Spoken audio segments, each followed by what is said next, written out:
তুমি দাঁড়িয়ে দাঁড়িয়ে বলছেন মিয়া মঙ্গল মে কেসা মরা হে। জিন্দা বীর ফতুল্লাহ নিতে শুয়ে আছেন, ইন্তেকাল করেছেন, মুখের উপর চাদর। ইনি হঠাৎ চাদরটা টান দিয়ে মুখ থেকে নিয়ে লাফ দিয়ে খাটের উপর বসে গিয়ে বলছেন কোন দিন মরনা হে। আসসালামু আলাইকুম ওয়া রাহমাতুল্লাহ। প্রিয় ভিউয়ার্স, আমরা জানি অভিনয়ের জন্য নারীরা সেরা রে, আর বিনোদনের জন্য সুন্নিরা সেরা রে। কারণ তারা তাদের পীরদের এমন এমন ঘটনা বর্ণনা করে যা শুনলে আপনার চোখ কপালে আর কপাল মাথায় গিয়ে উঠবে। আপনার মন যদি খারাপ থাকে আর সুন্নিদের একটা ভিডিও যদি আপনার সামনে চলে আসে, তাহলে হাসতে হাসতে আপনার মন ভালো হয়ে যাবে। যেমন মৃত পীর জীবিত হয়ে যাওয়া, আজরাইলের তলিতে তাবা মারা, ইত্যাদি ইত্যাদি। চলুন আর কথা না বাড়িয়ে আজকের ভিডিও শুরু করি। ভারতের জমিন একটা দরবার আছে, কেচোচা দরবার শরীফ। সেখানে একজন আল্লাহর ওলি আছে, জিন্দা পীর ফতুল্লাহ রাদিয়াল্লাহু তাআলা। উনি দুনিয়া থেকে বিদায় হয়েছেন মঙ্গলবার। ইনাকে খাটের মধ্যে শোয়ানো হলো, মুখের উপরে চাদর দিয়ে রাখা হলো। ওনার ঘরে যে একজন খাদেমা ছিল, ঘরের কাজ করতো, উনিও হিন্দু ছিলেন, মহিলা। ওই হিন্দু মহিলা রুমের চৌকাঠের মধ্যে দাঁড়িয়ে দাঁড়িয়ে বলছে মিয়া মঙ্গল মে কেসা মরা হে। অর্থাৎ ওই হিন্দু মহিলার আকীদা হচ্ছে ইনি তো আল্লাহর ওলি মানুষ, আল্লাহর মকবুল মানুষ, বান্দা। ইনি কিভাবে মঙ্গলবারে মারা যায়? আল্লাহ যারা মকবুল তারা তো শুক্রবারে না মারা যাবে। তুমি দাঁড়িয়ে দাঁড়িয়ে বলছেন মিয়া মঙ্গল মে কেসা মরা হে। জিন্দা বীর ফতুল্লাহ নিতে শুয়ে আছেন, ইন্তেকাল করেছেন, মুখের উপর চাদর। ইনি হঠাৎ চাদরটা টান দিয়ে মুখ থেকে নিয়ে লাফ দিয়ে খাটের উপর বসে গিয়ে বলছেন কোন দিন মরনা হে।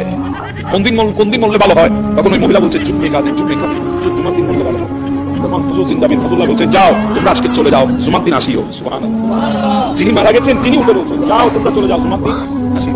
সবাই জুমার দিন আসলেন, হুজুর ইন্তেকাল হয়ে গেল, আবার ইন্তেকাল, দুনিয়া থেকে আবার বিদায় হয়ে। সুবহানাল্লাহ সুবহানাল্লাহ না প্রিয় ভিউয়ার্স, কমেন্ট বক্সে লিখুন নাউজুবিল্লাহ। আপনাদেরকে ঘটনাটি সংক্ষেপে আমি শোনাই। ভারতের জমিনে কেচুচা দরবার শরীফে একজন আল্লাহর ওলি ছিলেন, যার নাম জিন্দা পীর ফতুল্লাহ রহমতুল্লাহি আলাই। দুনিয়ার হায়াত যখন তার শেষ হয়ে গেল, তিনি মৃত্যুবরণ করলেন মঙ্গলবারে।